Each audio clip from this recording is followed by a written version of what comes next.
Karma sa pabayang asawa. Nanghihinayang po kasi si Dante sa lupang minana sa mga magulang, tay. Nakatiwangwang lang daw kasi tsaka walang nag-aasikaso eh. Iyan ba talagang dahilan kaya kayo uuwi sa probinsya ng asawa mo? Ano pa bang magiging dahilan namin?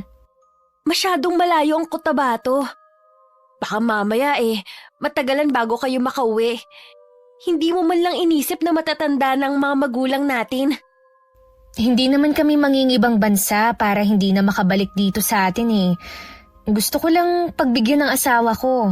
Baka naman kasi hindi na makatagal ang asawa mo dito sa atin dahil sa amin ang pamilya mo. Tsaka ate, baka kapag nandun na kayo, biglang lumabas ang tunay na ugali ng asawa mo. 7 taon na kaming nagsasama ni Dante. Ni Katiting, hindi siya nagbago ng pakikisama sa akin. At kahit sa inyo, yun na talaga ang ugali niya. Mabait at responsableng asawa at ama sa mga anak namin. Hanggang ngayon kasi hindi pa rin palagay si Itay sa asawa mo. Malakas ang pakiramdam niya na hindi pa ipinapakita ni Kuya Dante ang tunay niyang ugali. Hindi ko alam kung bakit kayo ganyan sa asawa ko. Mula pa noon, wala naman siyang ipinakitang masama sa inyo. Bahala ka nga. Alalahanin mo, malayo ang probinsya ng asawa mo. Kapag nangailangan kayo ng tulong, hindi kami agad makakapunta. Hindi kami pababayaan ng asawa ko ron. Buo ang tiwala ko sa kanya. Ay, ikaw ang bahala. Kung desidido ko na talagang sumama sa kanya, ingatan mo sana ang mga apo ko. Tama ang kapatid mo. Mapapalayo na kami sa iyo at wala kang ibang aasahan kundi ang sarili mo lamang. Salamat po, tay. Basbasan niyo kami sa pag-uwi namin. Nasisira ang tahanan kapag ang asawa'y pabaya at walang pananagutan. Kung hindi handa sa obligasyon, huwag munang mag-asawa. Pag-isipan ito ng mabuti para walang pagsisihan at walang buhay na masira. Magandang araw po sa inyo, Miss Gwen. Tawagin niyo na lamang po ako sa pangalang Rowena. 40 anyos sa kasalukuyan. Lumaki at nagkaisip po kami ng mga kapatid ko sa Tondo, Manila. Gusto ko po magbahagi ng aking masalimuot na karanasan para magbigay na rin ng inspirasyon at aral sa mga kapwa ko babae at katulad kong ina. Na ilang taon ding nakulong sa isang toxic na relasyon. Ang kwento ko ay sisimulan ko sa pag-uwi namin ng probinsya ng aking asawa sa isang bayan sa Mindanao. Masyado palang liblib itong lugar niyo. Hindi ko na napansin kagabi nung dumating tayo dahil madilim na ang paligid. Hindi magtatagal, masasanay din kayo ng mga bata. Saan dito ang bahay ng mga kaanak mo? Medyo malayo sila dito sa bahay natin. Pero mamaya pupunta tayo sa kanila. Malapit lang ba dito ang eskwelahan at palengke? Oo naman, minsan pupunta tayo dun. Mabuti naman. Sana mababait ang mga kapitbahay natin. Wala namang pinagkaiba ang mga taga rito sa mga tao sa Maynila. Mas mababait pa nga ang mga taga rito eh. Ewan ko ba? Para kasing ibang pakiramdam ko rito eh. Subukan lang muna nating tumira dito. Kapag ayaw mo talaga, di uuwi tayo sa inyo. Dante, mas okay naman kasi ang trabaho mo sa Maynila. Bakit hindi mo na lang kaya ibenta ang lupa mo rito? Hindi ko kasi alam kung mabebenta ko. At saka baka hindi pumayag ang mga kapatid ko. Kahati ko kasi sila eh. Ha? Akala ko ikaw lang ang may-ari ng lupa nyo. Pwede bang sa akin lang ipamana ng mga magulang ko ang lupa namin? May mga kapatid ako. Hindi ko lang siguro naintindihan ang sinabi mo. Malamang nga. Mabuti pa, magluto ka na ng almusal natin para pagising ng mga bata, kakain na sila. Saan ka pupunta? Mag-iikot lang ako sa paligid nitong bahay. Maayos pa naman ang bahay na inuwian namin. Sabi ng asawa ko may pumupunta rito para maglinis at magtabas ng damo sa paligid ng bahay. Mapuno rin ang lugar.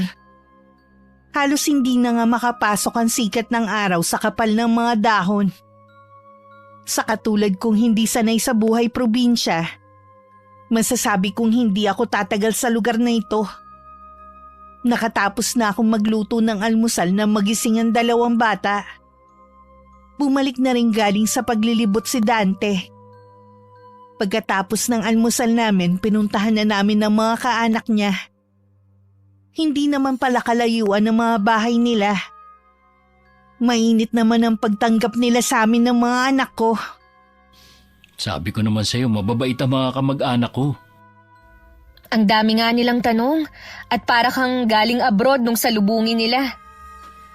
Ako lang kasi sa magkakapatid na nakarating at nakapagtrabaho sa Maynila. Akala nila maganda ron. Hindi nila alam, maliban sa lahat binibili, kung walang permanenteng trabaho, siguradong gutom mga abutin. Kaya lang kasi ang mga bata nasanay na sa buhay sa syudad. Gusto lang talaga kitang pagbigyan na umuwi rito. Maganda dito, Rowena. Tahimik tayong mamumuhay na mga bata. Mabait naman ang pamilya ko eh. Alam ko na hindi mo na matagalan ng ugali ng tatay ko. Iyon ang nakikita kong dahilan kung bakit mo naisip na umuwi na lang dito. Hindi ko kasi alam kung bakit sa tagal na nating nagsasama, hindi pa rin ako gusto ng pamilya mo. Lalo na ng tatay mo.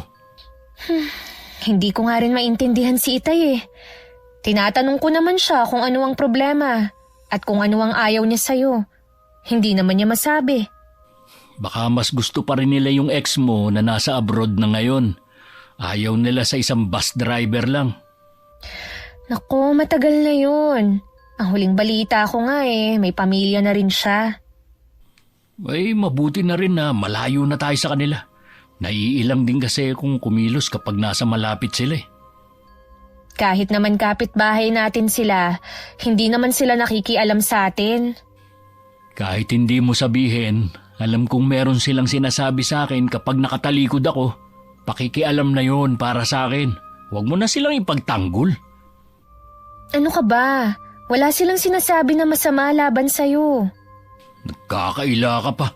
Sige, ipagtanggol mo pa sila kahit nasa lugar ko na kayo. Bakit ba ang init ng ulo mo ngayon?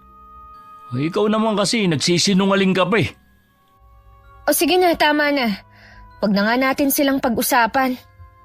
Ay, dapat lang na wag na natin silang pag-usapan. Saradong aklat na sila sa buhay natin. Teka nga, Dante. May sama ka ba ng loob sa pamilya ko, ha? Maayos ang pakikisama ko sa kanila mula nang magsama tayo. Pero hindi katulad ng mga asawa ng mga kapatid mo. Mainit ang pagtanggap ng pamilya mo sa kanila. Sa akin, halatang napipilitan lang sila eh. Hindi totoo yan. Kita mo naman na kapag may okasyon, lagi kang hinahanap kahit nasa trabaho ka pa. Hindi ako manhid, Rowena. Nararamdaman ko na ayaw nila sa akin para sa'yo. Mabuti pa nga yung bayaw mo eh. Niyayaya ng tatay mong uminom, samantalang ako ni minsan hindi. Kapag niyaya ko naman siya, lagi siyang tumatanggi. Pasensya ka na kung yan ang pakiramdam mo sa kanila. Mabuti na lang talaga at umuwi na tayo dito. Aminado akong sinabi ng kapatid ko noon na iba ang pakiramdam ni Itay sa asawa kong si Dante. Hindi daw nito nilalabas ang tunay na ugali sa harapan naming lahat. Tahimik kasi ang asawa ko at walang ganong kaibigan. Kung hindi rin siya unang kakausapin, hindi siya magsasalita. Pero sa aming pamilya niya, maasikaso at maalaga siya. Buong sahod din niya binibigay niya sa akin kahit wala nang matira sa kanya. May oras din siya para ipasyal kami ng mga bata. Kapag nasa bahay naman siya ang nagluluto para sa amin. Sa 7 taon naming pagsasama, wala pa kaming pinag-awayan na malaki. Madalas tampuhan lang at naaayos din naman agad. Kaya nagtataka ako kung bakit nasabi yun ng bunso kong kapatid na merong tinatago ang asawa ko. Matuloy na lumipas ang 1 buwan. Napuntahan ko na rin ang eskwelahan na papasukan ng 2 naming anak. May mga kaibigan na rin ako. Isa na si Aling Elay na malapit lang ang bahay sa amin. Kaya pala nung tumatawag ako kanina dito sa labas walang sumasagot. Yung pala nasa bayan kayo. Namili po kasi ako ng gamit ng mga bata. 1 linggo na lang kasi pasukan na. Ay oo nga pala, pasukan na sa Lunes. Bakit nga po pala pumunta kayo rito kanina? Nagtiba kasi ng saging sa basi-basil, kaya dinalhan kita. Ah, yun hubang nasa may pintuan? Sa inyo pala galing. Salamat po, Aling Elay. Wala yon, iha. Si Dante nga pala. Nasa lupa ho nila at naglilinis, kasama ng mga kapatid niya. Bala kasi nilang magtanim. Sa kanila din pala napunta ang lupang yun. Sa kanila naman po talaga mapupunta ang lupa na yon dahil pamana ng mga magulang nila. Yun ba ang sabi sa'yo ng asawa mo? Opo, yun ang sabi niya. Bakit po? Wala naman. O paano? Maiwan na muna kita ha. Dadalhan ko rin kasi ng saging sa mga anak ko sa kanila Sige po, salamat ulit sa saging. Mabait si Aling Elay pati ang asawa niya. Silang dalawa na lang ang nakatira sa bahay nila na nasa bandang likuran pa namin. Ang 5 daw niyang anak may kanya-kanya ng pamilya. Ang panganay daw niya nasa Maynila nakatira at bihira na lang makauwi. Sa loob ng ilang linggo namin sa lugar na yun, unti-unti na rin kaming nasasanay ng mga anak ko. Nakikita ko ring masaya ang asawa ko sa pananatili rito. Yun nga lang malayo kami sa lahat ng pwedeng puntahan. Bihira na rin ako makahawak ng pera mula nang tumira kami rito. Si Dante na kasi ang laging nagbabudget. At malaki na rin na nabago sa pamumuhay namin. Pasensya na, ngayon lang ako.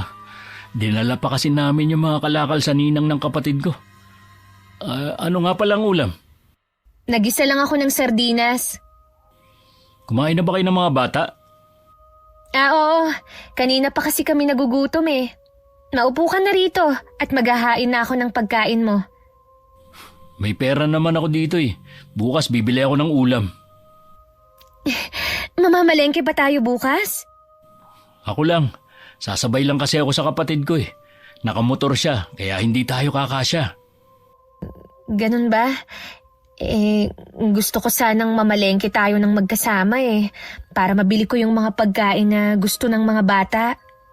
Kaya nga makikisabay lang ako sa kapatid ko dahil mahal ang pamasahe papuntang palengke. At saka maliit lang ang pera ko. Baka kung ano-ano ang bili mo. Yung mga bata kasi, hindi naman sanay na laging sardinas ang ulam at gulay. Naghahanap na kasi sila ng ibang ulam Hindi sila anak mayaman para mag-inarte. Turuan mo kasi na kumain kung ano lang ang meron. Wala na tayo sa Maynila. Wala na akong trabaho. Isa pa yan Wala ka bang balak maghanap ng mapapasukang trabaho dito? Kaya nga tayo umuwi dito para masikaso ko ang lupa namin. Paano naman ang mga gastusin natin? Ang mga bata, pumapasok na sa eskwelahan. Magkakapera tayo kapag nakaani na kami sa lupang sinasaka namin. Ang importante, hindi kayo nagugutom. Ang daming gulay sa paligid. Sanayin mo kasi mga anak natin na kumain ng gulay. Kumakain naman sila. Ayaw lang nila nung araw-araw. Bukas ibibili ko sila ng karne ng baboy para maiba naman. Naku, sigurado na matutuwa sila. Mamaya na nga tayo mag-usap. Kanina pa ako nagugutom Sa loob ng 1 taon, umasa lang kami sa lupa na tinataniman ni Dante at ng kapatid niya. Minsan may pera, madalas kinakapos. Hindi naman nagrereklamo ang mga anak namin. Pero kita ko sa mukha nilang nahihirapan na rin sila. Madalas kasi wala silang baon na kahit na ano. Napipilitan na nga lang akong umutang sa tindahan ng baon nila. Hindi na rin ako nakatiis. Naglabandera ako para kahit papano may pera akong may tatabi at pambayad sa utang ko. Napansin ko kasi naging maluho si Dante sa sarili. Kapag nagkakapera siya, mas inuuna niyang bumili ng damit sapatos at minsan nagpapainom pa siya sa mga kaibigan. Madalang din kami mag-ulam ng masarap. Hindi tulad nung nasa Maynila kami. Maganda ba tong t-shirt ko? Ha? Oo naman. Wala ka pang ganyan na kulay ng damit eh. Saan yan galing? Hulugan to sa hipag ko. Teka, di ba kabibili mo lang nung isang araw ng damit tsaka pantalon? Ginagamit ko na yun. Malapit na ang piyesta sa kabilang barangay. Ito ang susuot ko. Baka naman meron kang extra dyan, Dante. Balak ko rin sanang bilhan ng damit ang mga anak natin eh. Saka na. Hindi naman sila maalis ng bahay. Hanggang eskwelahan lang naman sila. Pero luma na kasi ang mga pambahay nila eh. Yung tsinelas nga na gamit nila, inutang ko pa sa tindahan dahil pareho ng sira. Pambihira ka naman, Rowena. Oh. Ngayon nga lang ako bumabawi sa sarili ko eh. Tapos puro ka pa reklamo na wala ng bagong damit at tsinelas sa mga anak natin. Hindi naman sa ganun. Kaya lang, hindi ba dapat mga bata muna ang unahin bago ang mga sarili natin? Nung nasa Maynila tayo, wala na akong ginawa kundi ang unahin kayo. Naiinggit na nga ako sa mga katrabaho ko na laging may bagong damit at sapatos eh. Samantalang ako, hindi man lang ako makabili. Binibilhan naman kita ah. Napakadalang mong gawin yun. Puro ka na lang mga anak natin. Tinatanong naman kita noon, pero sabi mo, wala kang gusto. Sabi mo pa nga na unahin natin ang pangangailangan ng mga anak natin eh. Siyempre yun ang sasabihin ko para walang masabi ang pamilya mo. Pero kung alam mo lang ang pagtitiis ko nung nasa inyo pa ako. Hindi ko alam na nagkukunwari ka lang pala nun. Akala ko kasi totoong kami ang priority mo. Wala na tayo sa inyo ngayon. Kailangan tumulong ka rin sa mga gastusin dito sa bahay, lalo na sa mga anak natin. Hindi ko lang sinasabi sa'yo, pero tumatanggap ako ng labada sa ibang tao. Magkano lang ang kita dyan? Hindi naman lahat ng taga rito mapepera. Kahit papano, malaking tulong pa rin sa akin yun. Maghahanap din ako ng pwede kong maging trabaho. Huwag mo sanang isipin na tinatalikuran ko ng responsibilidad ko sa inyo. Gusto ko lang namang unahin muna ang sarili ko. Naiintindihan kita, Dante. Huwag kang mag-alala. Hindi ako nagtatampo sa'yo. Kahit may hinanakit ako dahil sa mga sinabing yun ni Dante, sinarili ko na lang. Ayoko kasing palalain pa ang sitwasyon. Naisip ko ring malaki nga talaga ang naging pagkukulang ko sa asawa ko. Bibigyan ko siya ng pagkakataong makabawi sa sarili niya. Alam ko namang babalik din siya sa dati. Kung ano-ano ang pinasok kong trabaho para lang maibigay ang pangangailangan ng mga anak namin. Minsan sumasama din ako kay Aling Elay para magbenta ng mga gulay sa ibang lugar. Pero may pagkakataon talaga na hindi sumasapat. Lalo na kapag humihingi pa sa akin si Dante ng pera. Para lang matigil siya sa kakasumbat sa akin, binibigyan ko na lang. Nagbago na rin siya ng pakikitungo sa mga anak namin. Nawala na rin ang dating malambing sa anak at maasikaso na asawa ko. Hindi mo kailangang sigawan si Julius. May sinasabi lang naman ng bata eh. Paano? Sabi ko, mamaya na. Tuloy pa rin siya sa pagsasalita niya sa harapan ko. Hindi ko tuloy maintindihan tong kausap ko. Mas importante pa ba yung kachat mo kesa sa anak natin? Makakapaghintay naman kasi ang sasabihin niya eh. Itong kausap ko ang bibili ng lupa namin magkakapatid. Akala ko ba wala kang balak na ibenta ang lupa nyo? Tinatamad na kasi yung kapatid ko na mag-asikaso ng mga pananim eh. Hindi ko naman kakayanin mag-isa ang pagtatanim. Kaya nagdesisyon kami na ibenta na lang. Kapag ba naibenta mo na ang lupa nyo, pwede na kaya tayong bumalik sa Maynila? Wala na akong balak bumalik doon. Ano? Bakit naman? Basta, ayoko na doon. Mas gusto ko pa rin dito. Kung ayaw mong bumalik dun sa dati nating bahay, pwede naman tayong lumipat na lang. Kung ayaw mong malapit sa bahay ng pamilya ko. Ano, uupa tayo? Mas mapapagastos tayo. Kung ganun, kami na lang ng mga anak natin ang babalik sa Maynila. Ano, iiwan niyo ako rito? Pambihira ka naman, Rowena. Pamilya tayo. Sa nakikita ko kasi, tinatamad ka ng gampanan ng tungkulin mo sa amin. Kaya mabuti pang umuwi na lang kami sa pamilya ko. Gusto ko lang namang magpahinga. Hindi ko naman kayo pinababayaan nung nasa Maynila tayo Yun na nga eh. Nung umuwi na tayo rito, para kang nagbuhay binata. Nakalimutan mo yata na pamilyado kang tao. Sobrang naaawa na ako sa mga anak ko. Hindi ko man lang sila maipasyal at mabilhan ng gusto nila. Nakikiusap ako. Huwag na kayong umuwi sa inyo. Magbabago na ako. Pangako yan. Kailangan mong maghanap ng permanenteng trabaho. Habang lumalaki ang mga anak natin, lumalaki rin ang gastos natin. Kapag naibenta na ang lupa namin, ibibigay ko sa iyo ang pinagbentahan. Ibili mo ng kahit na ano mga anak natin. Madaling maubos ang pera. Kailangan mo pa rin ng permanenteng trabaho. Maghahanap din ako. Huwag ka mag-alala. Marami akong kaibigan na pwedeng mahinga ng tulong dito. Pinagbigyan ko si Dante na huwag siyang iwan. Makaraan nga ang 1 buwan na ibenta na ang lupa nila. At binigyan naman niya ako ng pera para sa mga anak namin. Kahit papano nakatikim ulit ng ginhawa ang 2 bata. Bumili rin siya ng segunda mano na motor para gawing service. Natanggap kasi siya sa trabaho sa isang planta sa bayan. Akala ko magiging maayos na ang lahat. Dahil sa loob ng 1 taon, bumalik na naman siya sa dati. Hanggang isang araw napapansin ko ang kakaiba niyang kinikilos. Isang taga sa amin na nagsabi sa akin na meron daw inaangkas na babae sa motor ang asawa ko tuwing pauwi ito.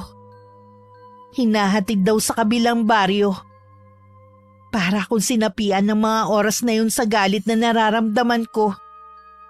Kahit mahal ang arkela ng tricycle, pumunta pa rin ako sa pinapasukan niya at naghintay ako sa labas ng gate. Kalahating oras din ako naghintay bago siya lumabas kasama ang babae niya. Humarang ako sa daan at muntik pang matumba ang motor sa biglang preno. Walang iya kang babae ka! Malanti ka!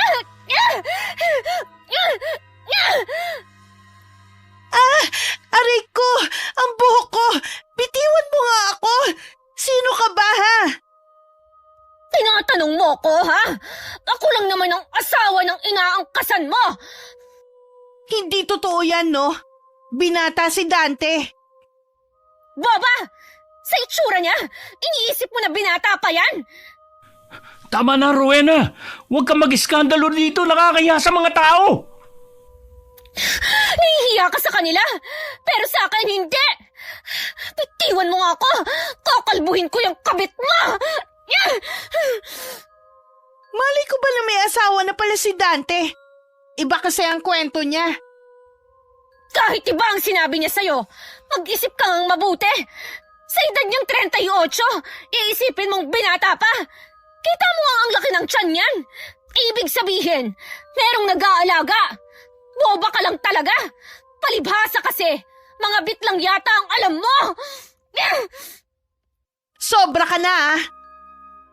O bakit? Lalaban ka ha? Kasal kami ni Dante.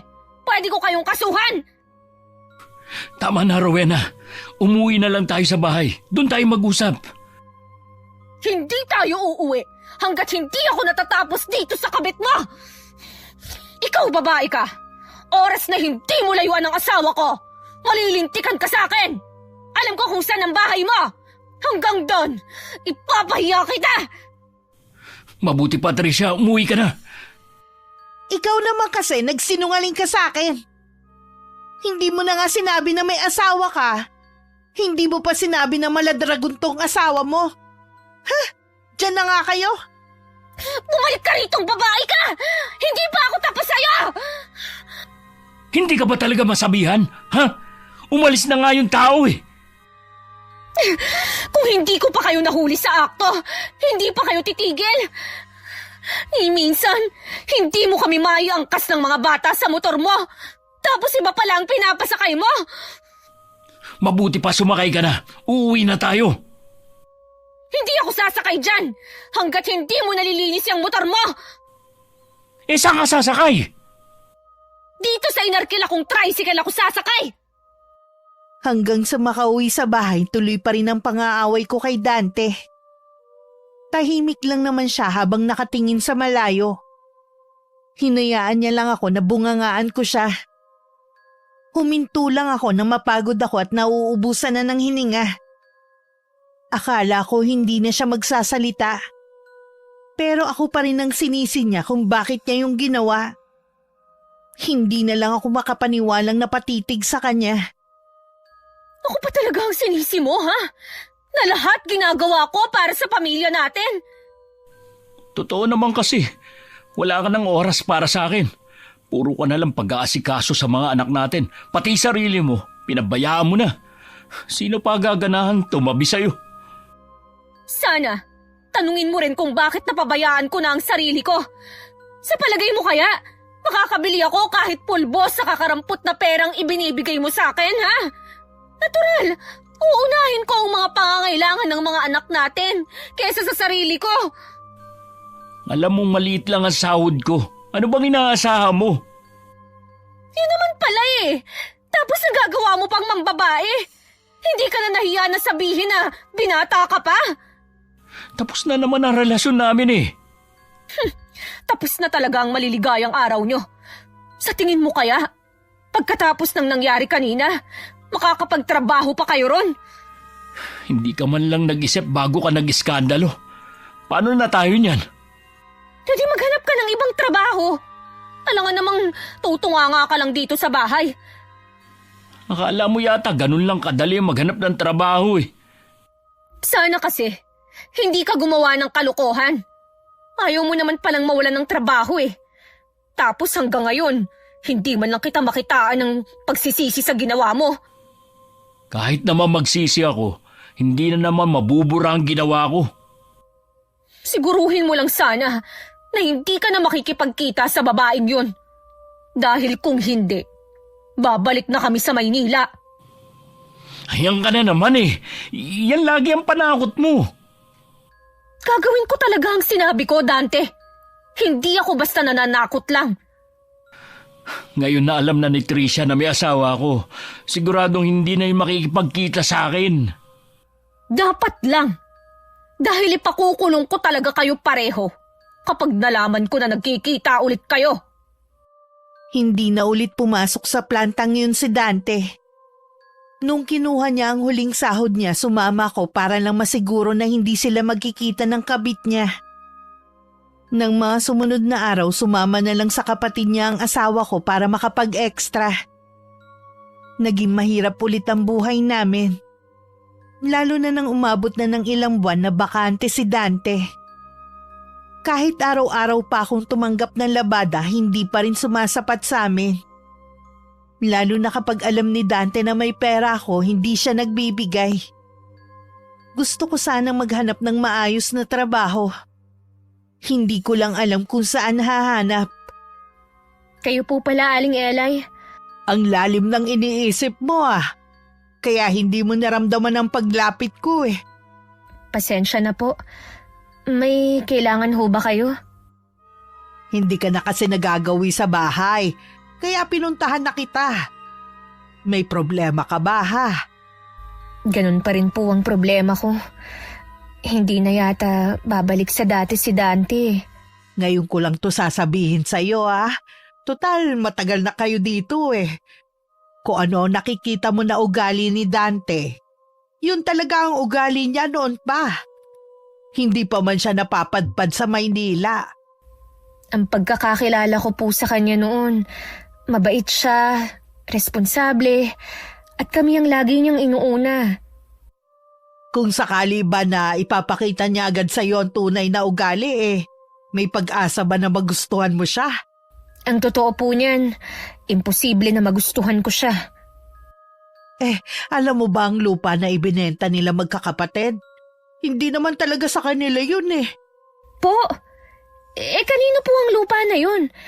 Hindi naman pwedeng magbenta sila ng hindi sa kanila. Ang lupang yon kay Macario. Sa tiyuhin nila. Inatake ang matanda dahil sa pakikipagtalo sa asawa mo. Hindi man lang niya tinulungan ng tiyuhin kahit hirap na sa paghinga. Kami pa ng asawa ko ang tumulong, nakakarating lang. At natanaw ang pagtatalo nila. Yun ang dahilan kung bakit siya napilitang umalis dito. May pagkasutil ang asawa mo kahit noon pa eh. Iba po kasi ang kwento niya sa akin eh. Hindi niya talaga sasabihin yon. Mabait ka naman, sana nagtinuna siya sa'yo. Pero nagawa pa niyang mambabae. Hindi ko man lang nakita ang totoo niyang pagkatao noon. Ngayon, naiintindihan ko na ang mga magulang at bunso kong kapatid kung bakit mabigat ang loob nila kay Dante. At madalas pa nilang sabihin na may itinatago itong ugali. Minsan kasi nabubulagan tayo ng pagmamahal natin sa isang tao eh. Siguro nga po. Aling Elay, gusto ko na ngang bumalik sa amin eh. Kaya lang, lagi siyang nagmamakaawa na wag naming iwan. Nangangako na magbabago na siya para sa amin. Pero hindi naman niya ginagawa. Ikaw pa rin ang magdedesisyon sa bagay na yan. Tandaan mo, laging kapakanan ng mga anak mo ang unahin mo. Oo naman po. Gusto ko nga sanang magkaroon ng permanenteng trabaho eh. Gusto kong mag-ipon para makapagsimula kami ulit ng mga anak ko kung sakaling hindi na magbago si Dante. Kung balak mo mag-ipon, dapat hindi niya alam. Para madali para sa inyo makaalis kahit anong oras. Ganun na nga po ang gagawin ko. Magtatanong ako sa anak kong bunso kung may alam siyang trabaho na pwede mong pasukan. Yun lang sa ngayon na maitutulong ko sa'yo. Ngayon pa lang po, nagpapasalamat na ako sa inyo. Naaawa kasi ko sa inyo ng mga anak mo eh. Mababait at magagalang pa naman sila. Hindi tama na habang buhay na lang silang makulong sa lugar na ito. Habang hinihintay ko ang balita sa anak ni Aling Elay, tuloy lang ako sa pagtanggap ng labada. Hanggang sa magkasakit na ako dahil sa matinding pagod. At minsan sa pagtitipid, hindi na rin ako nakakakain. Imbis na mag-alala si Dante, bakas pa sa kanya ang pagkainis. Na para bang malaking abala ang pagkakasakit ko. Imbis na nasa tabi ko sana siya, mas ginusto pa niyang lumabas ng bahay. Ni hindi man lang ako binilhan muna ng gamot o di kaya asikasuhin ng mga anak namin. Mabuti na lang dumalaw si Aling Elay. At nakita niya akong nangihina. Agad siyang umuwi sa kanila para kumuha ng gamot at langis na pinanghilot niya sa akin. Salamat po sa inyo, Aling Elay. Bumuti na po ang pakiramdam ko. Nabanggit kasi ni Ruth kanina na maglalaba ka raw dapat sa kanila. Nagtaka siya bakit hindi ka dumating. Nung isang araw pa po kasi masama ang pakiramdam ko eh. Pinipilit ko lang talagang kumilos. Pero kagabi, hindi na ako makabangon. Mabuti na nga lang at marunong nang mag-asikaso ang dalawang bata. Nasaan nga pala si Dante? Alam ba niya na may sakit ka? Alam niya nga po pero mas nainis pa siya sa akin dahil may sakit ako. Hindi man lang niya ako binilhan ng gamot bago siya umalis. Wala talagang pakialam sa iyo ang asawa mo. Kapag nagtagal, mas makikilala mo pa ang tunay niyang ugali. Aling Elay, hindi ko na po alam kung anong gagawin ko. Oras na may lumabas pa siyang ibang ugali. Dati nga hinabol pa siya ng taga ng ama niya. Napigilan lang ng nanay nila. Iba talaga ang ugali niya. Ultimo mga magulang na uubusan ng pasensya sa kanya. Gusto ko na talagang makaalis dito. Bakit hindi mo tawagan ng pamilya mo? Baka matulungan ka nila. Ayokong malaman nila ang kalagayan namin. Siguradong ako ang sisisihin nila dahil pinigilan naman nila akong sumama nun kay Dante. Kung ganun ang pag-asa na lang makapagtrabaho ka. Sabi pala ng anak ko, may alam daw siyang trabaho na pwede ka. Yun nga lang malayo rito. Kailangan maaga kang aalis at gabi ka nang makakauwi. Doon daw yun sa pinapasukan niya. Sigurado na hindi ko naman maaasahan si Dante sa pag-aasikaso sa mga anak namin. Kailangang malapit lang ang makuha kong trabaho. Kung ipagkakatiwala mo mga anak mo sa akin, pwede ko naman silang tignan sa umaga at sa hapon pag uwi nila. Naku, nakakahiya naman ho sa inyo. Lahat ng tulong na pwede kong ibigay sa inyo mag-iina, gagawin ko. Sige po, pipilitin kong magpalakas agad para mapuntahan ang sinasabi ng anak niyo. Konting tiis na lang. Makakaalis din kayo sa ganitong sitwasyon. Opo, alang-alang sa mga anak ko, lahat gagawin ko. Bago umalis si Aling Elay, ipinagluto pa niya kami. At nagbilin sa mga anak ko na sila na lang muna ang bahala sa akin. 2 araw din ako nakaratay sa higaan. At 2 araw ding hindi umuwi sa amin si Dante. Alam kong nasa kapatid lang siya nagpalipas ng mga araw para makaiwas ng obligasyon sa amin. Kahit nangihina pa, pinilit ko nang bumangon at pinuntahan ng sinasabi ng anak ni Aling Elay. Isa pala yung farm at naghahanap pa sila ng maintenance. Tingin ko namang kaya ko ang trabaho dahil hindi naman ako anak mayaman. Marami naman kami at tulungan daw sa mga gawain. Natanggap ako dahil sa rekomendasyon ng anak ni Aling Elay. Binigyan na rin ako ng uniforme para makapagsimula na kinabukasan. Maraming salamat po, Aling Elay. Utang ko sa inyo ni Juvie kung bakit ako may trabaho na ngayon. Masaya nga din si Juvie dahil may makakasabay na siya sa pagpasok at pag-uwi. Wala kasing makatagal sa mga pinapasok niya dun dahil malayo nga dito sa atin.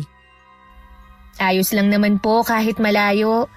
Ang importante, may trabaho na ako. Bukas nga pala, mag-uumpisa na ako. Ay, kaso, hindi pa rin umuuwi si Dante. Akala niya siguro hanggang ngayon may sakit ka pa rin. Bukas pupunta ako dito para mabantayan ng mga anak mo. Pwede naman na sa hapon na lang.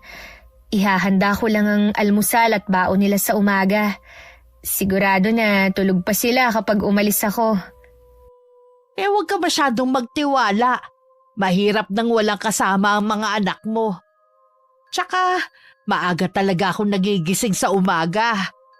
Hindi ako maaabala kung yan ang iniisip mo. Sige na nga ho. Babawi na lang ako sa inyo pag sahod ko. Hindi naman ako humihingi ng kapalit sa tulong ko hindi ko na rin kayo tinuturing na iba sa akin. Napakabait niyo po, Aling Elay. Kahit malayo ako sa pamilya ko, para na rin akong nagkaroon ng ina sa katauhan niyo. Alam mo ba, Iha? Hindi talaga ako taga rito kundi ang asawa ko. Sa Maynila rin kami nagkakilalang 2. Inuwi rin niya ako dito noon pero hindi tulad mo naging maayos ang buhay namin dito. Dahil hindi naman nagbago ang asawa ko Dayo rin pala kayo rito. Kaya pala magaan agad ang loob ko sa unang kita ko pa lang sa inyo. Ganon din ako sa'yo, Iha. Siya nga pala. Namumutla ka pa hanggang ngayon. Mag-iingat ka sa trabaho mo, ha? At huwag mong puwersahin ang sarili mo, baka kasi mabinat ka. Opo, iingatan ko ang sarili ko sa trabaho. Alam niyo naman na ang mga anak ko ang lakas ko. Halo ang nararamdaman ko sa pagsisimula ng trabaho ko bukas. Ang dami rin naglalaro sa isip ko. Hindi ko rin maiwasan na mag-alala sa mga anak ko na ilang oras ko ding hindi makakasama. Ipinaliwanag ko na sa kanila noon pa na kailangan kong magtrabaho para makaipon at para na rin sa kinabukasan nila. Alam kong mahirap din para sa kanila na mawalay sa akin. Pero kailangan namin magsakripisyo. Kinabukasan maaga din nagising ang anak kong si Julius at tulog pa ang bunso ko. Dumating na rin si Aling Elay. May kalayuan ang bahay ni Juvie at kailangan ko pa siyang daanan. Yumakap pa sa akin ng anak ko bago ko lumakad. Noong umaga ding yun, dumating naman ang asawa ko. Paalis na rin sana nun si Aling Elay. Anong ginagawa niyo dito, Aling Elay? Inasikaso ko kasi ang mga anak mo bago pumasok sa eskwelahan. Hindi pa magaling si Rowena? Nangihina pa rin siya pero pumasok na sa trabaho niya. Ang ibig niyo sabihin naglabada na siya ngayon? Ang ibig kong sabihin sa trabaho na marangal at sa sahod siya ng maayos para matugunan ang pangangailangan nila mag-iina. May trabaho na si Rowena? Oo, meron. Pinasok siya ng anak ko sa pinapasukan niya. Mabuti naman at may trabaho na siya.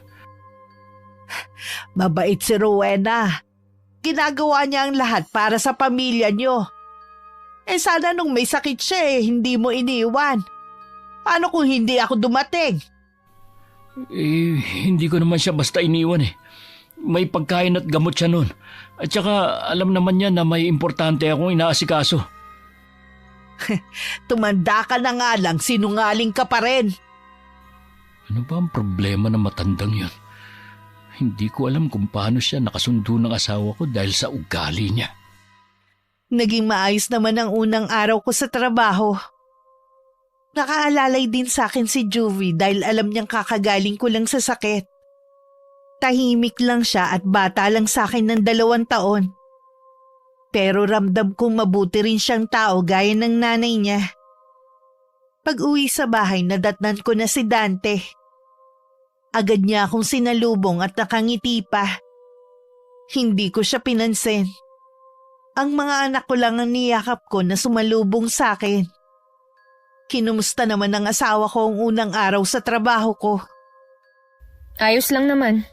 Kumain na pala kami ng mga bata. Ipag-ahain na kita ng hapunan mo. Siguradong pagod ka at gutom. Ako na ang bahala sa sarili ko. Kaya ko naman . Hayaan mo na akong pagsilbihan ka. Dapat, inalagaan mo ko nung may sakit ako. Hindi ngayon na kaya ko nang kumilos mag-isa. Hindi ko naman kasi alam na malala pala ang sakit mo . Hindi ka naman kasi nagkakasakit dati. Bulag ka ba? O wala lang pakiramdam? Kita mo na nga noon na nanginginig ako sa ginaw at halos hindi ako makatayo. Sa paningin mo, hindi pa rin yun malala? Mas inuna mo pa ang pagpunta sa kapatid mo. Hindi ko kasi mahindian ang kapatid ko. Meron kasi siyang hinihinging pabor sa akin . Nakasabay ko nga pala ang hipag mong si Jean nung pauwi. Lumuwas din pala siya. Tinatanong niya kung bakit daw kita pinaalis dito sa bahay. Yun pala ang dinahilan mo sa kanila. Kaya hindi ka umuwi ng ilang araw. Ha? Nagawa mo pa talagang magsinungaling? Habang ako, hirap na hirap dito sa bahay. Mali lang sila ng intindi sa sinabi ko. Tumigil ka na nga! Sawang-sawa na ako sa kasinungalingan mo. Aasikasuhin na lang kita ngayon dahil alam kong pagod ka sa trabaho. Kahit hindi na. Tutal, wala ka namang pakialam sa akin. Huwag naman sanang lalaki ang ulo mo porke may trabaho ka na ngayon. Walang kinalaman ang pagkakaroon ko ng trabaho kung bakit ako nagkakaganito ngayon. Kaya ako nagagalit dahil dyan sa ugali mo. Ano pa kaya ang matutuklasan ko sa pag-uugali mo, ha? Alam mo, ang mabuti pa, ipakita mo na para hindi ako nagugulat. Wala akong tinatagong ugali sa'yo.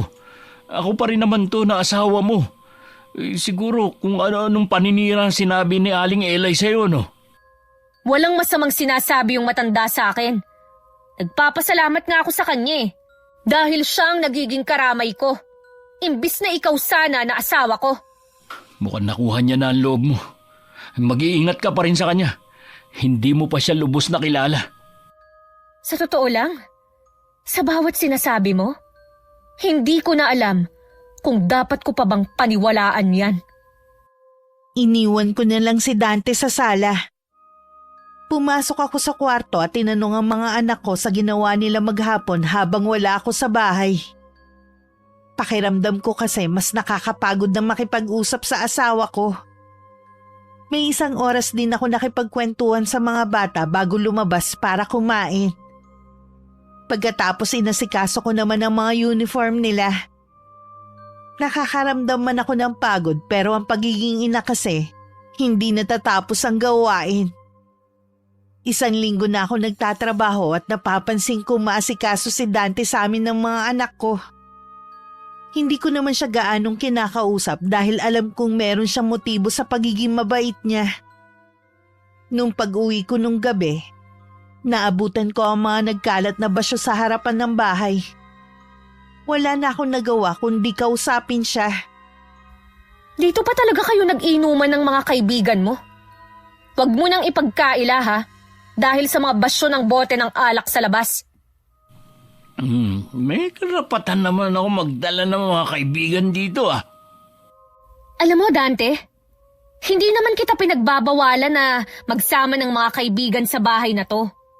Pero ibang usapan na kapag dito kayo iinom. Alam mo naman na noon pa, ayaw ko ng ganun eh. Wala namang ginawa mga kaibigan ko dito kundi uminom eh. Masyado mo naman silang pinag-iisipan ng masama. May anak tayo na dalagita. Hindi mo ba yun naiisip? Ano naman ang tingin mo sa kanila, mga manyakis? Iniingatan ko lang ang anak natin. Kahit nung nasa Maynila tayo, alam mong hanggat maaari, ayokong magdadala ka ng kainuman mo sa bahay ko. Baka nakakalimutan mo, bahay ko ito at wala kang karapatang bawalan ako sa ginagawa ko. Sarili mo lang talaga ang iniisip mo, no?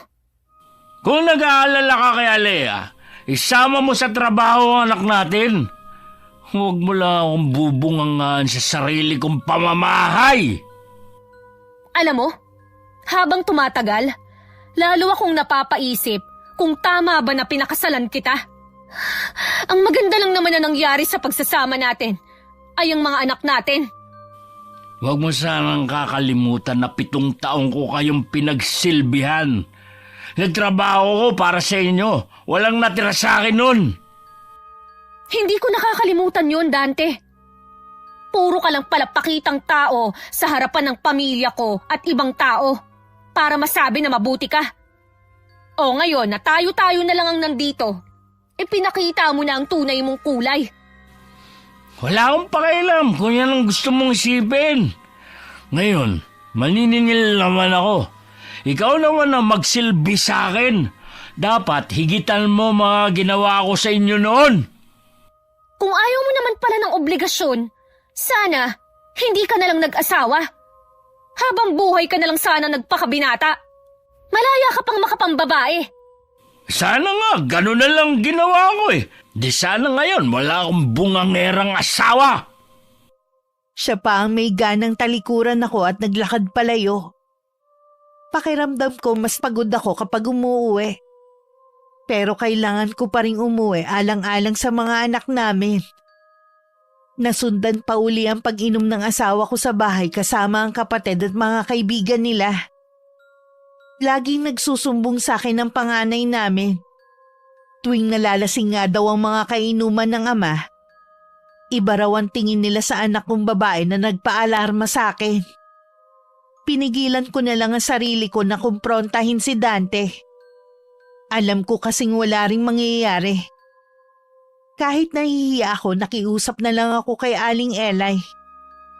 Ipinaliwanag ko sa kanya kung bakit ako kinakabahan. Naiintindihan ko ang takot mo, Iha. Wala namang problema kung dumito na muna ang mga anak mo eh. Sunduin mo na lang pagkagaling mo sa trabaho. Pasensya na po talaga sa abala, Aling Elay ah. Wala na po talaga akong naiisip na ibang paraan eh. Pagod na rin kasi akong makipagtalo kay Dante. Hindi naman niya kasi ako pinapakinggan. Hanggat nasa poder niya kayo, hindi matatapos ang paghihirap niyong mag-iina. Kaya nga po eh. Kung pwede ko nga lang hilahin pabalik ang panahon, ginawa ko na. Hindi sana ako pumayag na umuwi kami rito. Lagi talagang nasa huli ang pagsisisi. Pero ang mahalaga naman, natututo tayo sa bawat maling desisyon na ginagawa natin. Ay, oo nga po. Kung malalaman lang ng pamilya ko ang sitwasyon namin dito, baka sermon na ang inabot ko. Kung ako lang ipapaalam ko sa kanila ang sitwasyon nyo rito. Kumukuha lang po ako ng tiyempo kung paano ko sasabihin sa kapatid ko. Yung kapatid ko kasing si Myra ang tumatawag sa akin eh. Ngayon nga, dumalang ang pagtawag niya dahil abala siya sa trabaho niya. Basta kung anong kailangan mo, nandito lang kami ng asawa ko para tumulong. Kumusta nga pala ang trabaho mo? Hindi ka pa nakakapagkwento. Okay naman po. Sa umpisa nangangapa ako. Pero laging nakaalalay sa akin ang anak ninyong si Juvie. Sinabi ko kasi sa kanya ang sitwasyon nyo. Naaawa nga siya at nagagalit kay Dante. Sabi nga niya, hindi pa rin daw pala nagbabago. Nagtataka nga ho ako kung bakit hindi ko nakita ang ganong pag-uugali niya noon. Hindi kaya nagayuma ka niya? Para makita mo lang ang mga magaganda niyang katangian? Pasensya na po kayo Hindi kasi ako naniniwala sa ganyan Minsan ang taong nagayuma, hindi talaga naniniwalang nagagayuma na pala sila. Sa totoo lang po, unti-unti nang nawawala ang pagmamahal ko sa kanya. Mula nang ipakita niya na wala siyang pakialam sa amin ng mga anak niya. Ganun talaga. Pagbutihin mo na lang ang trabaho mo para makaipon ka. Malay mo, hindi mo na pala kailangan bumalik ng Maynila. Baka dito pa lang maging maayos na ang buhay nyo. Kailangan lang na umalis kayo sa bahay ni Dante. Ganun na nga po. Si Dante lang talaga ang problema. Pero hindi niya aaminin. Kaya tama lang, naiwan namin siya ng mga bata. Bago pumasok, binilinan ko muna ang mga anak ko na kinaaling Elay na lang sila tumuloy mamaya pagkagaling sa eskwelahan. At dun ko na lang sila pupuntahan. Ang panganay ko walang tanong. Ang bunso ko lang ang maraming inuusisa. Mabuti na lang ang kuya na lang niya ang nagpaliwanag sa kanya. Dahil kung ako pa, baka malate pa ako sa trabaho. Ilang araw na nandun lagi ang mga anak ko kina Aling Elay. Natutuwa naman sila dahil para na rin daw sila nagkaroon ng lola sa katauhan ng matandang babae. Pag-uwi ko sa gabi, marami pa rin ako nadatna na basyo ng mga bote sa labas ng bahay.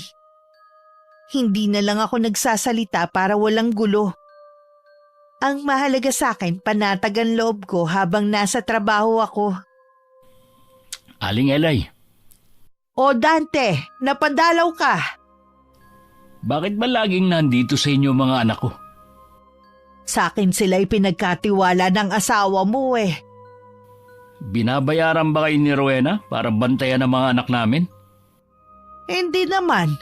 Tulong ko na lang yun sa kanya habang nagtatrabaho siya. Malalaki na ang mga anak natin. Hindi nyo na sila kailangan bantayan pa. Kapag dito sila dumiretso mamaya, pauwiin nyo na May sarili naman kaming bahay. Hindi nila kailangan pumunta dito sa inyo. Ang kausapin mo ang asawa mo. Hindi ko pwedeng hayaan na lang na umuwi sa inyo ang dalawang bata. Kapag may nangyari sa kanila, siguradong ako mananagot kay Rowena.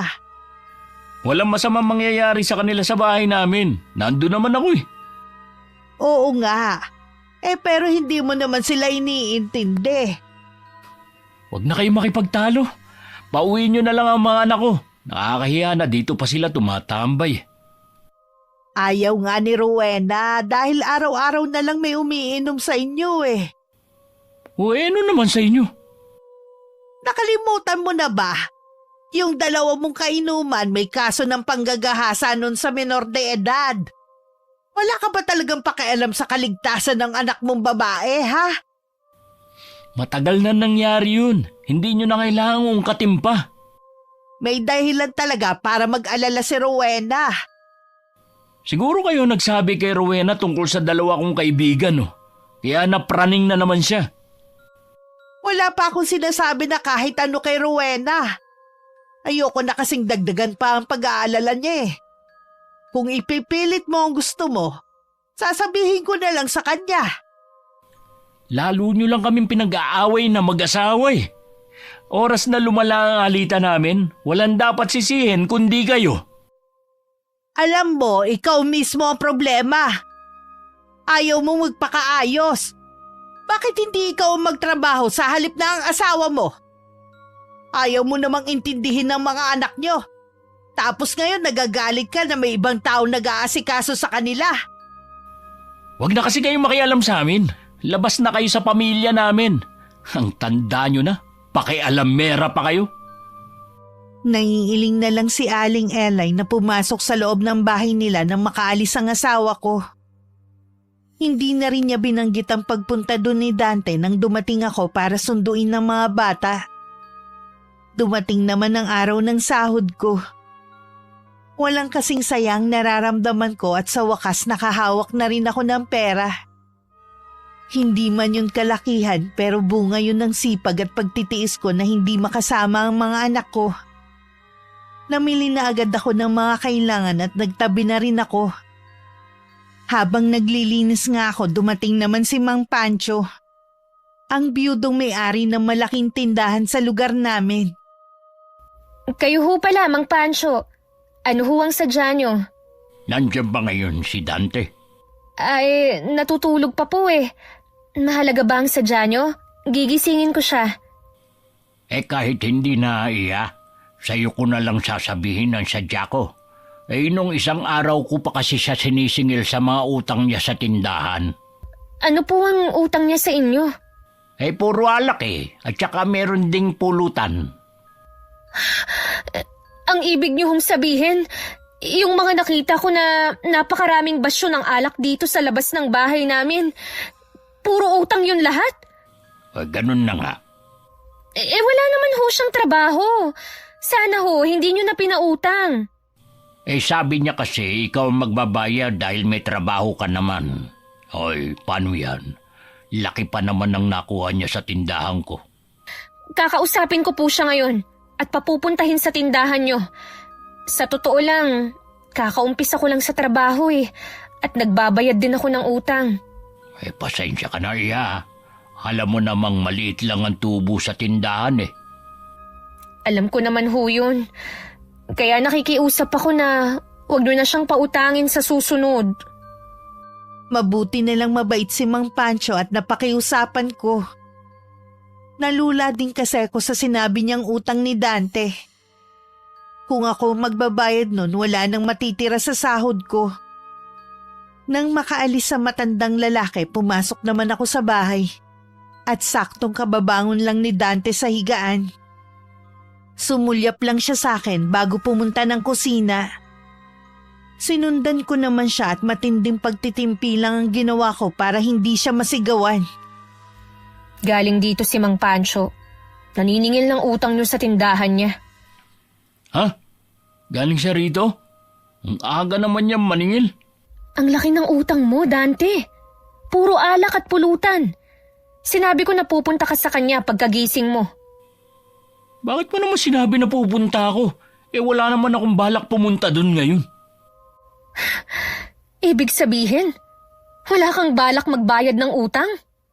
O baka naman, ako na naman ang isinangkalan mo na magbabayad ng utang mo. Di ba kakasahod mo lang kahapon? Di bayaran mo muna. Pambaon ng mga anak natin at pamasahe ko sa pagpasok ang natitira sa sahod ko. Alangan naman na maglakad ako hanggang sa trabaho ko. Saan napunta yung iba sahod mo? Imposible namang naubos ka agad. Sa tingin mo kaya, hindi ako baon sa utang bago ako mag-umpisang magtrabaho, ha? Yun muna ang inuna ko at ang pangangailangan ng mga anak natin. Uy, paano naman yung utang ko sa tindahan? Problema mo na yun. Puro ka kasi kayabangan. O kaya singilin mo yung mga kainuman mo. Kahit singilin ko sila, wala naman silang ibibigay dahil pare-pareho silang walang trabaho. Yun naman pala eh. Eh bakit ka umutang? Na lahat pala kayo walang pambayad. Akala ko kasi, Akala mo na ano? Babayaran ko ang mga utang mo, ha? Bahala kang dumiskarte kung paano mo mababayaran si Mang Pancho. Ang dami ko nang iniisip. Huwag mo nang dagdagan pa. Araw-araw pa rin akong kinukulit ni Dante na bayaran ko ang utang niya sa tindahan ni Mang Pancho. Pero hindi ko siya pinapansin. Hanggang sa nabalitaan ko na lang na isinanla niya ang motor niya para makabayad. Sa laki kasi ng utang niya, binantaan na siya ng matanda na ipapabarangay. Mula nang mawala ang motor niya, mas lalo naging mainitin ang ulo niya. Lagi siyang nakasinghal kahit sa mga anak namin. Lalo na tuloy lumayo ang loob nila sa ama nila. Kahit ako hindi na nakapagpigil na hindi siya pagsabihan. Hoy Dante! Huwag mo ang pinagbubuntunan ng init ng ulo ang mga anak natin. Kung may problema ka, ako ang kausapin mo. masaya ka na ba na nawalan ako ng motor, ha? Bakit parang ako pa ang sinisisi mo? Ikaw ang araw-araw nangungutang ng alak dun sa tindahan. Tapos wala ka naman palang pambayad. Ang hirap mo naman kasing pakiusapan eh. Ikaw itong mahirap umintindi. Gusto mo yata na magtrabaho ako para buhayin ka lang eh. Kung gusto mo palang magkapera, dapat pagtrabaho ka. Paano pa ako mag-a-apply kung wala na akong motor? Bakit ako? Wala naman akong motor, pero nakahanap naman ako ng trabaho. Gusto mo lang yatang may motor para makabingwit ng babae na gagawin mo na namang kabet. Uungkatin mo na naman ba nangyari noon, ha? Tapos na yun. Oo, tapos na nga. Pero kahit kailan, hindi na yun mabubura sa isip ko. Bahala ka. Problema mo na yan. Kapag hindi ko natubos yung motor ko, wala talagang dapat sisihin kundi ikaw. Problema mo na kung hindi na matubos ang motor mo. Wala ka talagang utang na loob, no? Pagkatapos ng mga ginawa ko sa inyo, wala man lang akong mapala sa'yo. Wala kang karapatan na sumbatan kami. Dahil obligasyon mo yon bilang asawa at ama ng mga anak natin. Obligasyon mo rin na tulungan ako kapag nagigipit, hindi yung tinitikis mo ako. Bakit naman kita tutulungan sa bisyo mo? Mabuti sana kung nakinabang kami sa mga alak na inutang mo. Ay mula ngayon, wala na akong pakialam sa inyo. Kahit mamatay pa kayo sa bahay na to. Oh, tingnan mo yung lumalabas sa bibig mo. Ang sama talaga. Ikaw ang naging dahilan kung bakit ako ganito ngayon. Noon pa, yan na talaga ang itinatago mong ugali. Alam mo, Dante, kung wala na rin naman patutunguhan itong relasyon natin, mabuti pang maghiwalay na lang tayo. Ah, ganon? Ay sige, umalis ka na ngayon. Ako pati nakakot mo ha. Lumayas ka dito sa bahay ko. Hindi mo ako kailangang ipagtulakan. Talagang aalis kami ng mga anak ko dito. Ngayon na! Ayaw na kita makita dito sa pamamahay ko. Pinagsisisihan ko na pinakasalan kita. Sana, nakinig na lang ako sa mga magulang ko noon. Wala na dito mga magulang mo. Walang kakampi sa'yo. Eh sino naman ang may sabi sa'yo na walang kakampi si Rowena? Ako at mga kapitbahay ang kakampi niya. Nagsama ka pa talaga ng mga alipores ha. Dahil sa'yo, nagkakagulo kami ng asawa ko. Ano? Masaya ka na ba ha? Eh, ikaw mismo ang problema sa pagsasama niyo eh. Alam namin lahat yon. Mula nang iuwi mo ang mag-iina mo sa lugar na ito, puro sakripisyo na ang ginawa ni Rowena. Pasalamat ka nga na itataguyod niya ang pamilya niyo dahil wala ka namang buto para buhayin sila. Ang tanda mo na mahilig ka pa rin makialam sa problema ng iba. Akala mo naman may mapapala ka sa pakikialam mo. Tama na, Dante. Aalis na kami rito para wala ng gulo at manahimik ka na. Nang araw na yon, doon muna kami tumuloy kay Aling Elay. Habang naghahanap pa ako ng mauupahan naming mag-iina. Kailangan ko rin kasing kunin ng ilan naming gamit sa bahay. Gulong-gulo na ang utak ko ng mga sandaling yon. Ni sa panaginip, hindi man lang sumagi sa isipan ko na mararanasan namin yun ng mga anak ko. Tama ang kasabihan ng mga matatanda. Alam ng mga magulang ang makakabuti sa anak nila. Kung nakinig lang sana ako sa mga magulang ko, hindi na kami aabot sa ganito. Mabuti na lang hindi ko inaalis ang cellphone ko sa bulsa ng suot ko. Suko na ako. Nag-chat ako sa kapatid ko na kung pwedeng makausap ko ang tatay namin. Hindi siya online. Siguradong nasa trabaho pa siya ng mga oras na yon. Nakapagdesisyon ka na ba na humingi ng tulong sa pamilya mo?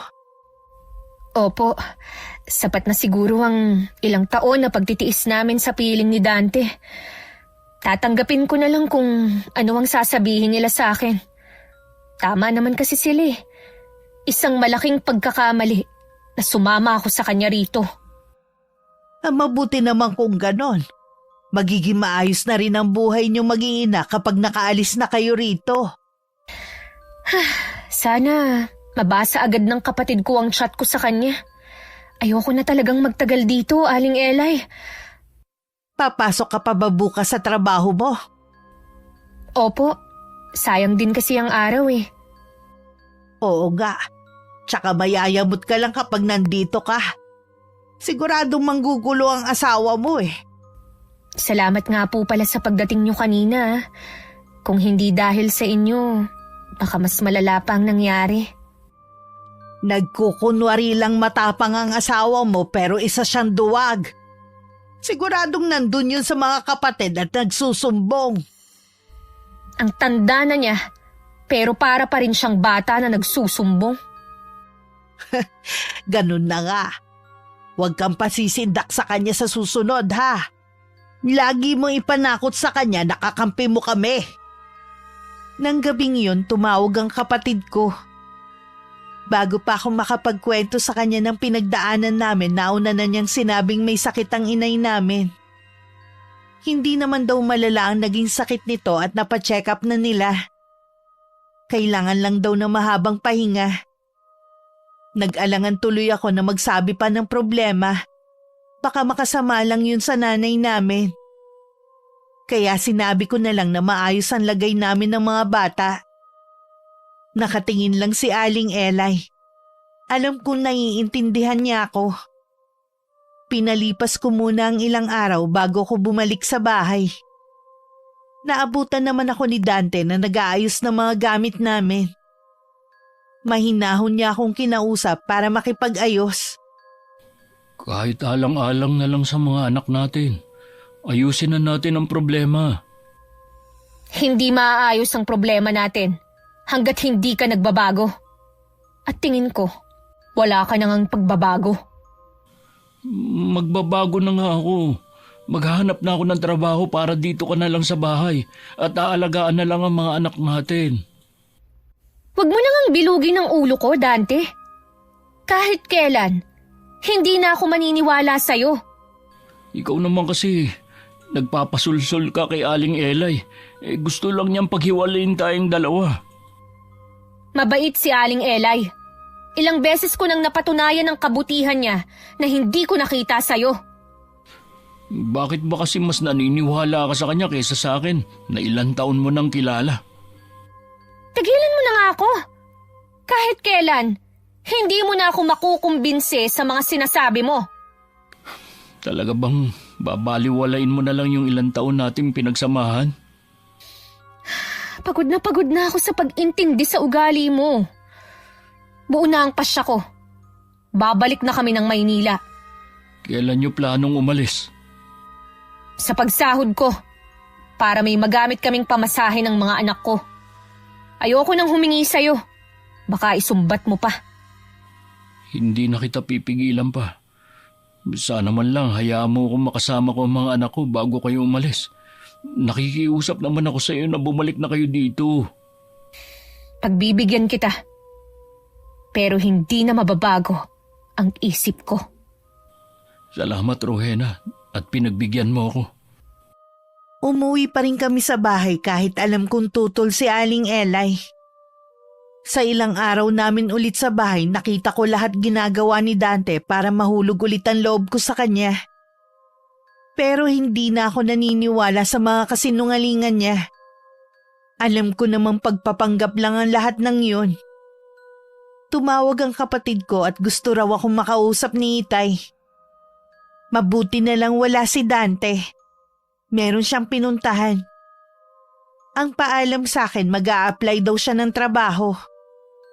Kahit nasa malayo ka, nararamdaman ko meron kang pinagdadaanan. Hinihintay ko lamang na ikaw mismo ang magsabi. Tama po kayo, Tay. Hirap na po ako dito. Hindi ko akalain na ganito pala ang ipaparanas sa amin ni Dante. Pagdating namin dito, bigla siyang nagbago. Baka ang ibig mong sabihin, ipinakita niya na ang totoong ugali niya. Ganun na nga po. Mabuti na lang, may mabait kaming kapitbahay na tumutulong sa amin dito. Dahil kung hindi, baka hindi ko na kinaya. Gusto mo na bang bumalik dito sa atin? Opo, Tay. Ako mismong susundo sa inyo ng mga apo ko sa lugar na yan. Hihintayin ko lamang na lumakas ang inay mo. Makakapaghintay ka pa ba?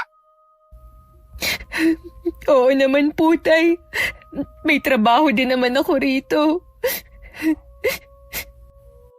Ano bang ginagawa ng asawa mo? Simula po nung umuwi kami rito, tinamad na siyang magtrabaho. Nagbuhay binata na lang siya at nagawa pa niyang mambabae.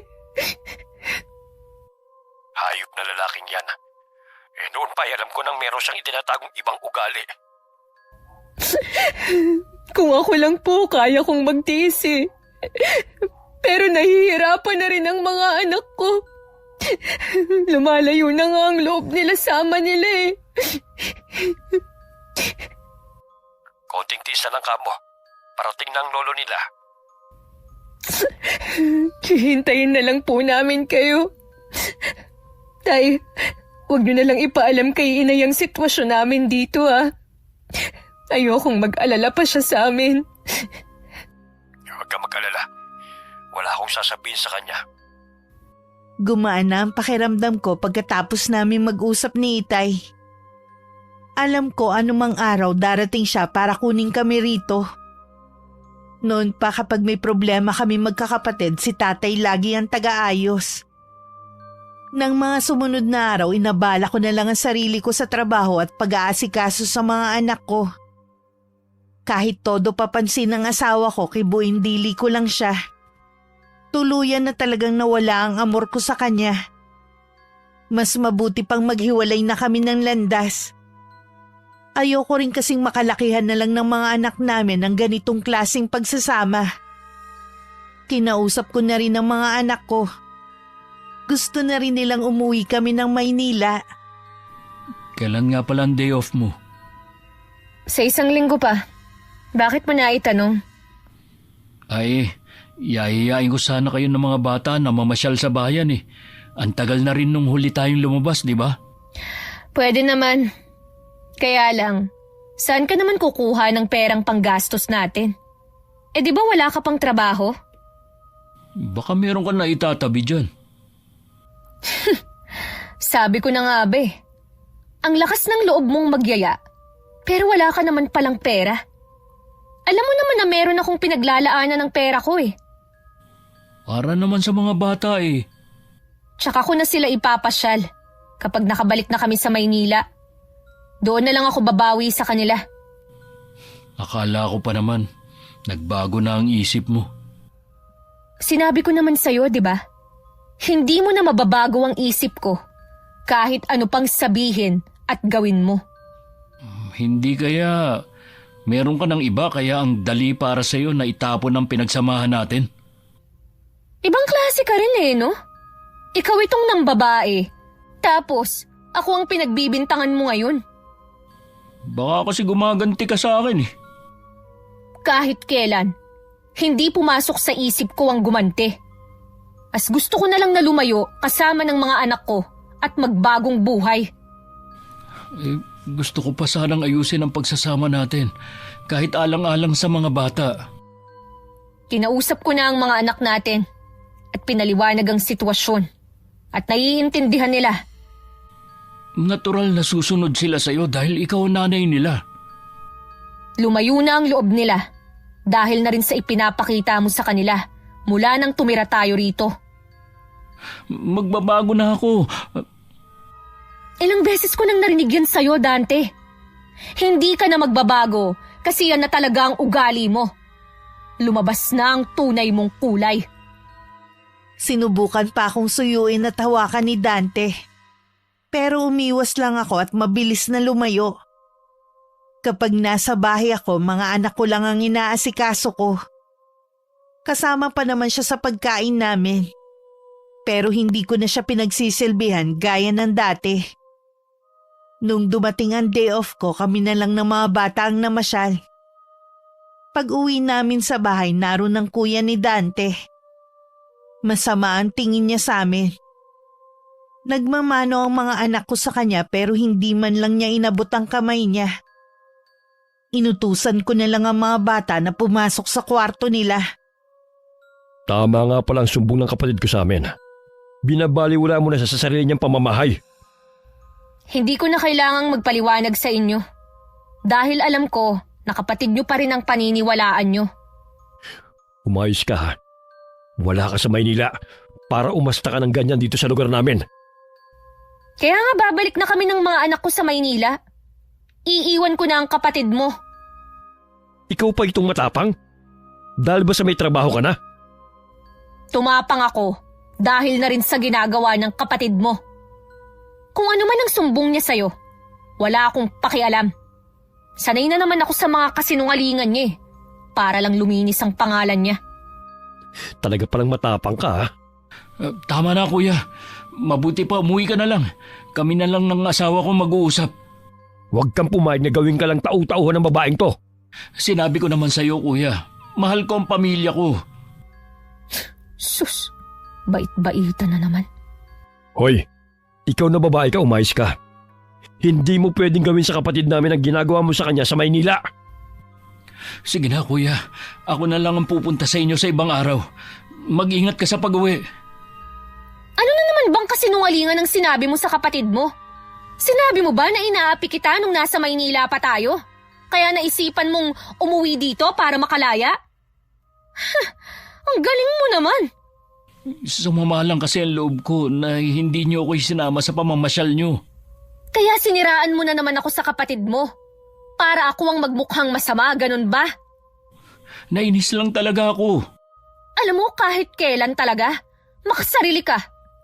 Tapos sasabihin mo, magbabago ka na. Hindi na yun mangyayari. Sa palagay mo kaya makakaalis pa kayo dito? Ha? Hindi papayag ang mga kapatid ko. Sa tingin mo kaya, hindi kami tutulungan ni Aling Elay na makaalis, ha? Lagi ka na lang nakadepende sa matandang yun. Tandaan mo sana na ako pa rin ang asawa mo at mas matagal ang pinagsamahan natin. Habang nasa bayan kami, tumawag si Itay at sinabi sa 1 linggo pupunta na siya para sunduin kami. Sa mga susunod na araw, magpapaalam na rin ako sa amo ko at sa mga naging katrabaho. Nakakaramdam din ako ng lungkot dahil alam kong hindi ko na sila makikita. Pero ganun talaga ang buhay. May mga taong dumarating at umaalis sa buhay natin. Ang mahalaga naman, hindi natin sila makakalimutan na naging parte din sila ng buhay natin. Ay, mamimiss ko kayo ng mga bata. Kami rin naman po, Aling Elay. Lagi ko pa rin naman kayong kukumustahin eh. Nagpaalam ka na ba sa trabaho ninyo? Bukas na po ako magsasabi. Iiwan mo pa ba ang mga anak mo dito bukas? Sa bahay na lang po sila. Nakiusap kasi si Dante na kung pwede, makasama niya ang mga anak namin. Wala rin namang pumupunta doon para uminom eh. Di ka ba pinipigilan ni Dante? Nagmamakaawa po. Pero dahil sa ginagawa niya, mas lalo kong gustong makalayo sa kanya. Bata ka pa naman. Makakahanap ka pa ng masigit sa kanya. Ay, naku po, Aling Elay. Wala na akong balak maghanap ng panibagong sakit ng ulo. Sapat na sa akin, nakasama ko ang mga anak at pamilya ko. Mabuti ka talagang babae at ina ng mga anak mo. Hangad ko ang kaligayahan ninyong mag-iina. Ilang araw na akong kinakabahan. Hindi ko alam kung dahil ba to sa nalalapit na pagdating ng tatay ko. May mga gabi ring nagigising ako at parang naiiyak. Naisip ko na lang na baka dahil ito sa mga naranasan namin sa lugar na to. Huling araw ko na nun sa trabaho. Ibinigay na rin sa akin ng ilang araw na sahod ko. Maaga na ako nagpaalam para pagdating ni Itay handa na lahat ng mga gamit naming mag-iina. Umuwi rin ako ng maaga nun kaya hindi ko kasabay si Juvie. Habang daan matinding kaba ang nararamdaman ko. Malapit na ako sa amin na makita ko na maraming tao sa tapat ng bahay namin. Umiiyak si Aling Elay habang tulala lang sa isang tabi ang anak kong si Julius. Rowena, salamat naman at dumating ka na, iha. Bakit po kayo umiiyak? Julius, anak, nasaan ang kapatid mo? Wala na si Alea. Nalunod siya sa ilog kanina. Ano? Paano nangyaring napunta sila sa ilog? Hindi ko sila hinahayaan na pumunta roon dahil hindi naman marunong lumangoy ang mga anak ko. Isinama sila ni Dante para maligo. Hindi! Ang anak ko! Hindi totoong wala na ang bunso ko! Gusto ko siyang makita! Nasaan ang anak ko? Nasaan siya? Dinala na siya sa morgue. Sasamahan na kita. Sa morgue ko na pinuntahan ng anak ko. Hindi ko matanggap na wala na siya. Paulit-ulit ko siyang ginigising at kinakausap. Pero hindi talaga panaginip ang lahat ng to. Wala nang anak ko dahil yun sa kapabayaan ng kanilang ama. Hanggang sa burol hindi pa rin nagpapakita si Dante. Dumating ang mga kaanak niya pero pinagtabuyan ko silang lahat. Hindi ko sila kailangan. Doon sila kumampi sa kapatid nila na siguradong gumawa na naman ng kasinungalingan. Ayon sa kwento ni Aling Elay, ibang tao pa raw ang naghanap sa katawan ng anak ko na inanod. Nasa harapan ako ng kabaong ng anak ko habang umiiyak na may biglang humawak sa balikat ko. Paglingon ko si Itay yon na malungkot na nakatingin sa apo niya. Sana hindi na lang ako pumasok sa trabaho. Hinintay ko na lang sana kayo. Napigilan ko pa sanang malagim na pangyayari. Walang ibang dapat sisihin kundi ang asawa mo. Hindi ako papayag na hindi siya magbayad. Hindi pa rin siya nagpapakita hanggang ngayon. Napakatuwag niya. Hindi may lilibing ang apo ko nang hindi ako naniningil. Tay, alam ko po ang nasa isip niyo. Huwag niyo nang ituloy yan. Masama po ang maghiganti. Hindi mo ako mapipigilan sa gagawin ko. Pero tay, Dito ka na lamang sa tabi ng anak mo. Huwag mo siyang iiwan. sobrang masakit po yung nangyari. Pero kahit kailan, hindi sumagi sa akin na hilingin yun sa inyo. Dahil mabait ka, pero hindi ako. Patawarin mo ko, anak. Kung darating ang panahon na sisingilin ako sa ginawa ko, maluwag ko yung tatanggapin. Dahil mabait ka, pero hindi ako. Patawarin mo ko, anak. Kung darating man ang panahon na sisingilin ako sa ginawa ko, maluwag ko yung tatanggapin. Hindi na siguro pinapatulog ng konsensya ang asawa ko kaya sa 3 araw ng burol dumating siya. Lahat ng mga mata nakatuon sa kanya habang nakayuko. Mag-isa lang siyang naglalakad papunta sa kabaong ng anak namin. Nagawa mo pa talagang magpakita rito, ha? Anak ko rin si Alea. May karapatan din ako makita siya. Yan lang ba ang sasabihin mo? Hindi man lang kita nakitaan ng pagsisisi sa kapabayaang ginawa mo. Aksidente lang ang nangyari. Hindi ko ginusto na malunod ang anak natin.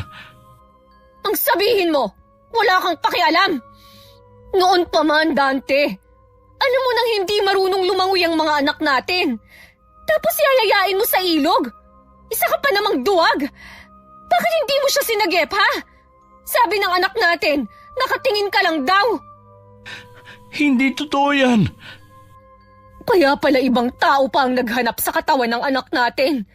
Habang ikaw, hindi na mahagilap. Pagmasdan mo na ang anak mo. Dahil yan ang huling sandali na makikita mo siya. Tay, nandito po pala kayo. Kaya ako nandito para sunduin ang mag-iina. Hindi ko akalain na itong dadatnan ko. Aksidente lang po ang nangyari. Hindi ko kagustuhan. Hindi mo na lang sana inuwi ang mag-iina mo kung lalabas din palang tunay mong pagkatao. Wala na po akong balak na pigilan si Rowenang umalis. Dahil wala nang apo ko kaya wala ka ng balak. Kung hindi niyo po gusto na makita ko dito, aalis na lang ako. Nakakailang hakbang palang palayo si Dante na milipit na siya sa matinding sakit ng tiyan. Napaluhod pa siya dahil sa matinding sakit. Ilang sandali lang sumuka na siya ng dugo na may kasamang napakaraming uod na gumagalaw pa. Napasigaw na lang ang mga nandun. Itinaas pa ng asawa ko ang kamay niya na parang humihingi ng tulong. Pero walang nangahas na lumapit. Muli siyang sumuka ng dugo at mas maraming insekto na ang kasama. Pinilit niyang tumayo pero muli siyang nabuwal sa lupa. Kada bubuka ang bibig niya, lumalabas ang napakaraming insekto gaya ng mga ipis. Namanas din bigla ang buo niyang katawan. Hanggang sa sumabog siya na parang lobo. Halos bumaliktad ang sikmura ng mga nakasaksi. Dahil kinakain pa ng mga insekto ang utak nito. Nasindakan lahat sa kababalaghang nakita nila ng gabing yon. Pwede ba kita makausap ng sarilinan? Tungkol po ba sa nangyari kay Dante? Oo, iha. Alam naming barang ang nangyari sa kanya. Naging napakalupit na naging kamatayan niya. Pero huwag kang mag-alala. Mananatiling pikom ang bibig ng mga nakasaksi sa nangyari. Salamat po sa mga tulong niyo sa akin. Lalo na po sa pag-aasikaso ng mga dokumento kung paano maililipat ang labi ng anak ko sa Maynila. Mas gusto ko po kasi na sa amin siya ipalibing. Naiintindihan naman kita, iha. Mag-iingat kayo, ha? Sana lagi mo ko maalala na tawagan. Mahigpit ko pang niyakap si Aling Elay. Alam kong may hinala siya na tatay ko ang may kagagawan sa nangyari kay Dante. Pero pinili niyang manahimik na lang at wag nang magtanong. Mula sa malayong probinsya ang aking ama. Ang kaalaman niya sa barang na mana pa niya sa kanyang mga ninuno. Buong pamilya namin alam ang lihim na yun ni Itay. Alam kong hindi tama ang ginawang paraan ng paghihiganti ni Itay. Pero sino ko para husgahan siya? Na alam kong nasasaktan rin sa pagkawala ng pinakamamahal niyang apo. Hanggang ngayon masakit at nagluluksa pa rin ako sa pagkamatay ng bunso ko. At alam ko habang buhay ko na itong dadalhin sa puso ko. Sa mga katulad kong ina na nawalan ng anak, huwag tayong mawalan ng pananalig sa may kapal. Mas lalo pa nating tatagan ang ating mga sarili. Walang kasing sakit mawalan ng mahal sa buhay. Pero lahat tayo dun patungo. Sadyang tapos na ang misyon nila sa lupa kaya kinuha na sila. Hiram lang ang buhay natin. Sa mga pagsubok na dumarating sa atin, lagi pa rin piliin na magpakabuti. Maraming salamat po, Miss Gwen, sa pagkakataon na maibahagi ang aking karanasan sa inyong channel. Wakas.